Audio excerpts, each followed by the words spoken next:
Tahun demi tahun telah kita lalui. Yogyakarta niscaya melalui dinamika yang tak menentu. Diskriminasi memecah belah tak layak diteruskan.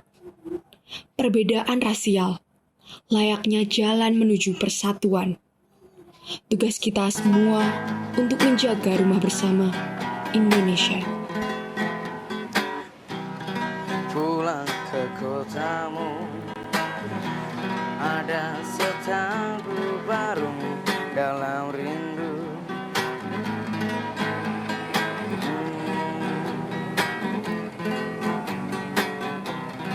Masih seperti dulu, tiap sudut mengapaku bersandar penuh selat semakna.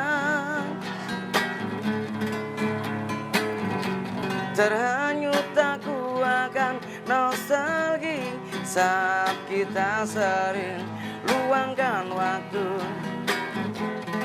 nikmati bersama suasana Jogja.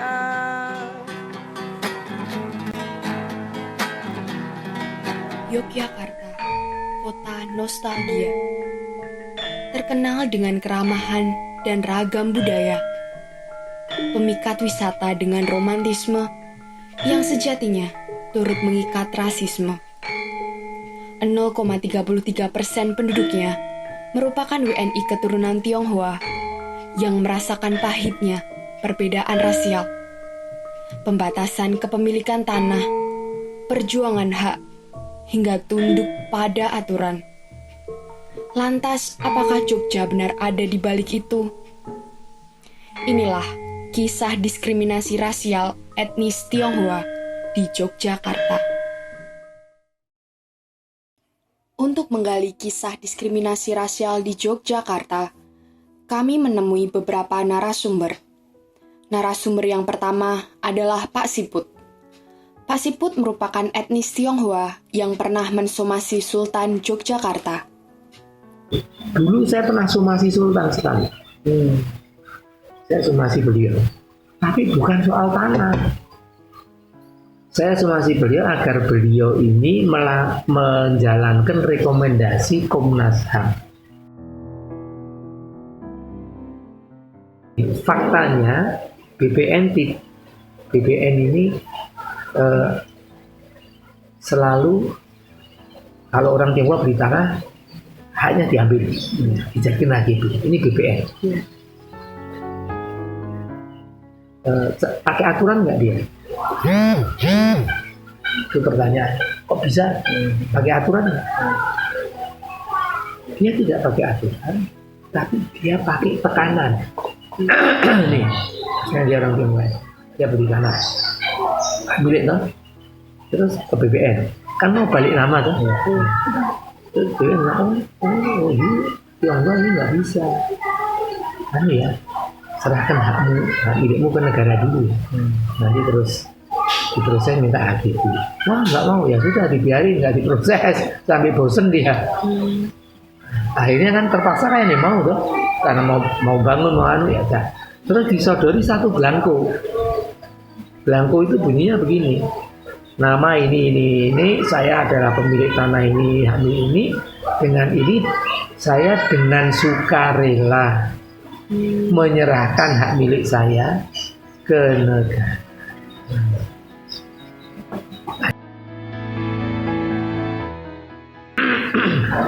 Terus sekarang BPN itu kok bisa berbuat begitu, itu siapa yang suruh? Kan gitu tuh. Yang suruh adalah surat instruksi Wagub yang dihidupkan kembali oleh Habis 10.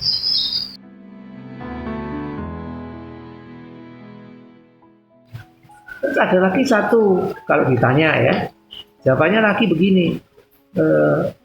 Jadi orang Tionghoa itu kan nggak ngerti sejarah. Jadi orang Tionghoa itu dulu pengkhianat, gitu loh. Pengkhianat bantu Belanda. Itu sebabnya kemudian oleh Sultan tidak boleh punya tanah. Ini satu statement yang yang sifatnya kalau menurut saya tidak bisa dipertanggungjawabkan. Saya juga pernah bertanya bahwa kalau pengkhianat itu, yang mengkhianati itu siapa? Yang namanya pengkhianat ada namanya. Dalam bentuk seperti apa, kapan? Yang mestinya ya dia saja yang nggak boleh, kok nggak dikebiau ya. Buat misalnya seperti saya gitu ya, Tionghoa gitu, itu soal bisa punya hak milik atau tidak, itu kalau saya secara pribadi tidak menjadi persoalan, itu nggak ada persoalannya. Cuman buat kita itu sebetulnya sangat menyayangkan kalau ada suatu praktek di DIY ini yang justru tidak taat kepada aturan. Barometer kita ini sebenarnya kan cuma satu, yang namanya Pancasila sama UUD 45. Nah kalau di DIY ada praktek seperti itu kan nggak cocok dengan ini semua.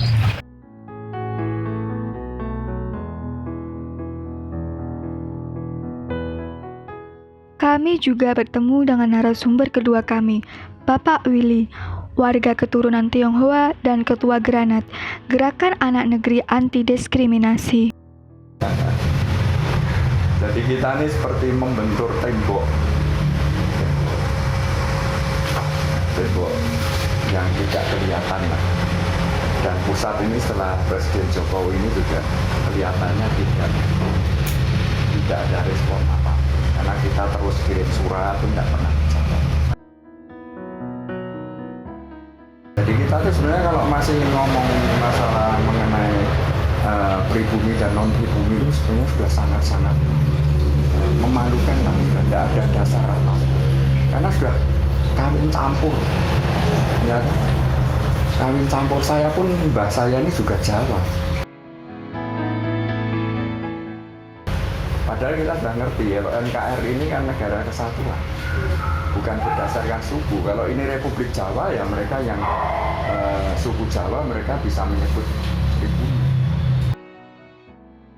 Waktu itu saya pun juga mengatakan, waktu kongres saya juga mengatakan, saya tantang para pejabat itu untuk membuktikan dirinya sebagai WNI pribumi dengan dokumen negara. Ya tidak bisa toh dibuktikan. Bahkan kalau mau ditelusur dengan DNA, kita ini kan masih satu ras Monggolo.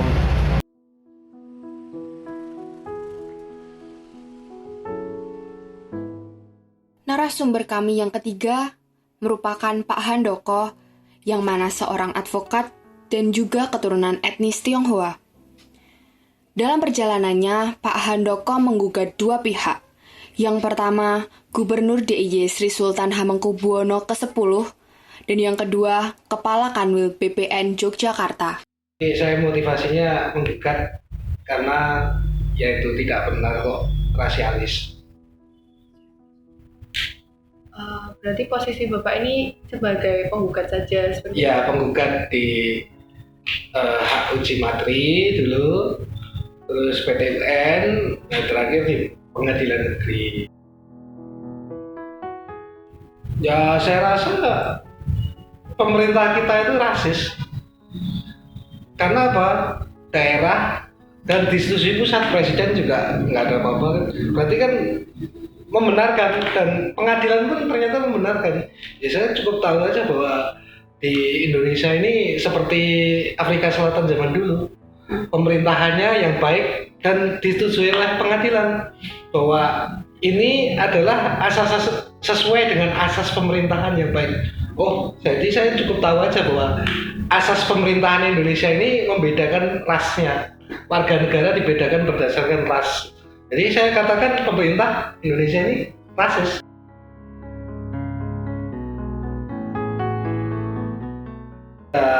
Sebenarnya melanggarlah perbuatan melawan hukum, cuman ternyata pengadilan ya tadi secara hukum malah dianggap itu sesuai asas pemerintahan yang baik. Ya sudah, saya sudah berusaha secara hukum, tapi hukum ternyata hukum itu toh kan juga diisi orang-orang juga.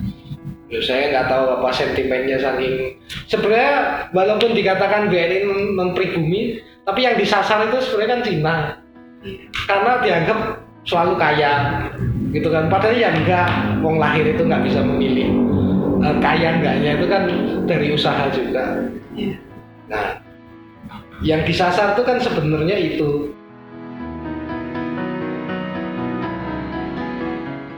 Pola pikirnya ya keraton itu adalah pemerintah, ya sudah kalau gitu kembali ke kerajaan, bukan demokrasi kepada rakyat tapi kekuasaan pada raja, bukan pada rakyat, gitu. Karena pola pikirnya juga rakyatnya sendiri sudah mungkin ratusan tahun dalam kultur seperti itu.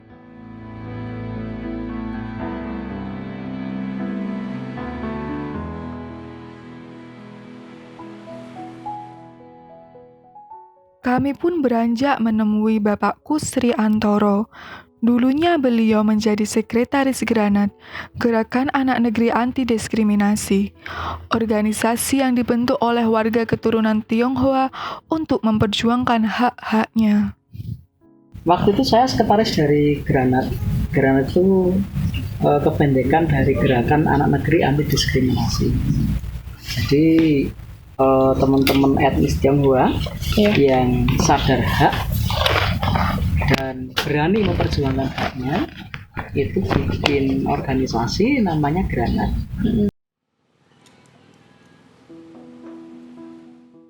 Kalau dasar hukum yang biasanya dirujuk atas kebijakan yang rasis itu dalam bidang pertanahan itu adalah surat instruksi kepala daerah DIY nomor K 898/I/A tahun 1975 tentang penyeragaman polisi terhadap BNI non pribumi,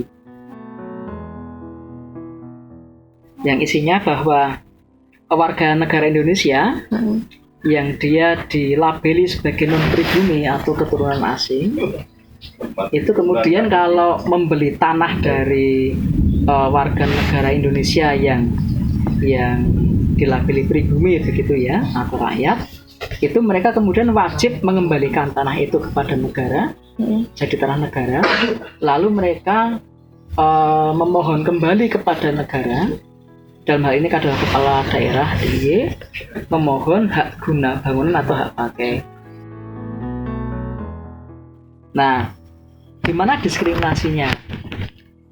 Diskriminasinya adalah ketika hak kewarganegaraan WNI itu tidak dipenuhi hanya karena dia etnis tertentu, ras tertentu, agama tertentu, jenis kelamin tertentu.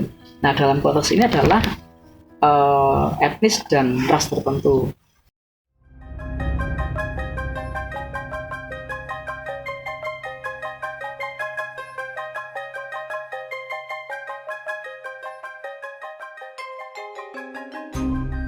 Namun, berdasarkan putusan MA nomor 13P/HUM/2015 atas perkara penyeragaman polisi pemberian hak tanah kepada seorang WNI non-pribumi antara advokat Handoko melawan Gubernur Yogyakarta, disebutkan bahwa adanya prinsip kewenangan keagrariaan berada di tangan Gubernur Yogyakarta.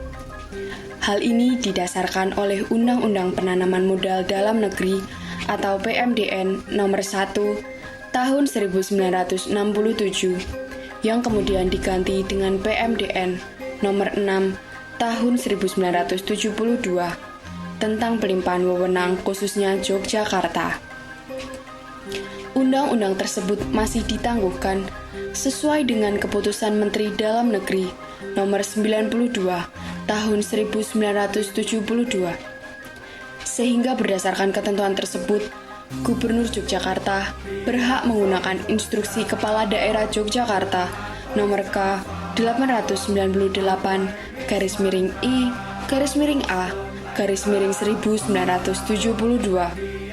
Pemberlakuan peraturan tersebut berdasarkan Undang-Undang Nomor 5 Tahun 1960 tentang Peraturan Dasar Pokok-pokok Agraria di Yogyakarta dan berdasarkan keputusan Presiden nomor 33 tahun 1984. Isi putusan Mahkamah Agung ini mengacu pada Undang-Undang Nomor 5 Tahun 1960 bagian penjelasan umum bahwa perlunya perlindungan bagi golongan warga negara yang lemah terhadap sesama warga negara yang kuat kedudukan ekonominya. Jika aturan instruksi Kepala Daerah Yogyakarta nomor K 898/1975 ingin tetap dilaksanakan, dalam aturan yang dibentuk seharusnya memberikan kepastian hukum tentang sejauh mana penilaian dari keturunan Tionghoa yang tidak berhak memiliki hak milik, kerancuan dari penilaian keturunan Tionghoa yang tidak dapat memiliki hak milik atau tanah. Mengingat banyak sekali masyarakat Indonesia asli yang menikah dengan masyarakat keturunan Tionghoa dan memiliki keturunan hingga beberapa generasi. Judicial review atas pasal yang mengatur larangan kepemilikan tanah oleh etnis Tionghoa sepanjang dapat dibuktikan. Pada akhirnya, permasalahan kepemilikan tanah ini menjadi permasalahan yang sangat pelik, tidak hanya mengenai aspek hukum dan bernegara, namun juga berkaitan dengan aspek budaya di Yogyakarta.